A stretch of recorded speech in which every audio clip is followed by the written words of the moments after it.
Si allunga ancora la scia di sangue sulle strade, vittime, i motociclisti. Diventano infatti 31 i centauri che hanno perso la vita in Veneto negli ultimi 4 mesi. L'ultima tragedia è avvenuta nella notte tra lunedì e martedì a Rosà, nel Vicentino. La vicenda però ha i contorni del giallo. La vittima è Cristian Alberti, 38 anni, di San Pietro di Rosà, trovato a terra di fianco allo scooter in via Pacelli da alcuni automobilisti di passaggio che hanno allertato il 118 all'1:35. I sanitari di Bassano sono arrivati sul posto, trovando il motociclista in gravi condizioni.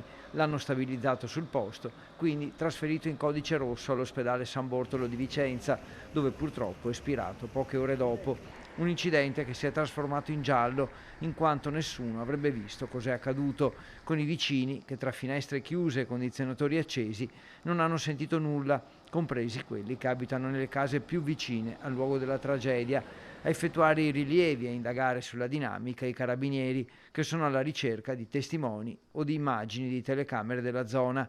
Ora sono diventati, come detto, 31 i motociclisti morti in Veneto negli ultimi 4 mesi e metà di loro avevano meno di 30 anni, colpite in pratica tutte le province, da Verona a Venezia, da Treviso, anche se un motociclista della Marca in realtà ha perso la vita in Croazia, a Vicenza, ultimi in ordine di tempo, i 2 sedicenni travolti ad Arzignano.